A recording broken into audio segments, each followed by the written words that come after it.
Okay, so that's career management. Third concept, support, enable and empower. Now this is starting to take us into the area of social justice and equality lens. Okay, so this might be a very familiar visual for you. The idea that, people are watching this game and they're looking over a fence and some can see and some can't. They're all standing on the equal size box, but it's not recognising that some people have advantage. And we call that social, cultural capital. And if we just provide the same service to everybody, one size fits all, we don't address that advantage that some people might have. So we'll give everybody the same box to stand on. Works for some, doesn't work for others. So equity is much more about, well, hang on, let's put more effort in, let's give more resources to those that might have less advantage and build their capacities. We build their career management competencies. We would help them improve their network. We would help improve their confidence. The focus is still on the individual there because it's still the same wall. And that's when we get into notions of empowerment and emancipation, which is actually, let's look at that wall. Let's look at those structures. Let's look at how work is designed. Let's look at the access to learning programs, how they're taught. Does it actually suit everybody? So this is a much more radical approach and requires us to work more than just with the individual and look at the social structures there.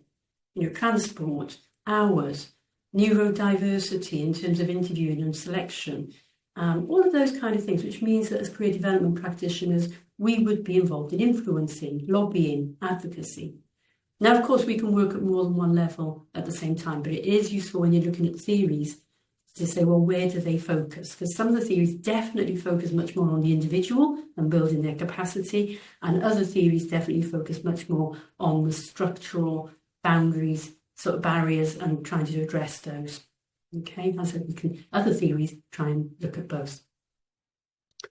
So when we do come on to the other videos, as I said, you will look at some of the earlier theories from the field of psychology. They tend to be the ones that focus on the individual agency. That Protean career, very much about the individual adapting and adjusting. Look over to the right-hand side and you've got sociological theories, and they focus much more on the structural, now social collective responsibility and solutions.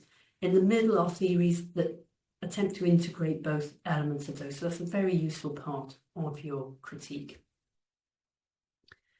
Definitions, also important. So to accompany these videos, you've got the Career Development Handbook, and they will provide you with definitions of support, enable and empowerment.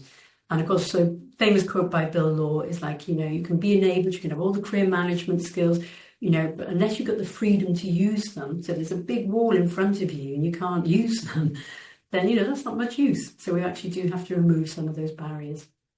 Okay.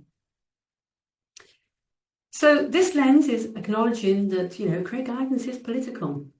And very famously, A.G. Watts, 1996, his work on the socio-political ideologies of guidance in a classic text, Rethinking Career Education and Guidance. So we have to work out, I think there was, it must have been Sultana who said something like, it's like a deck of cards.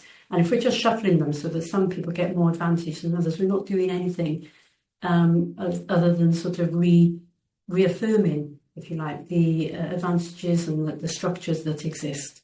So it's a political thing that we do. Okay, so there we go. That's what we've actually looked at, is some key definitions. Very likely, as I said, in the Career Development Handbook, you find more references, you find more definitions. It's a really light touch, this is an overview. So when you're looking at the theories, look at what definition of career they reflect, whether about career planning, career management, or both.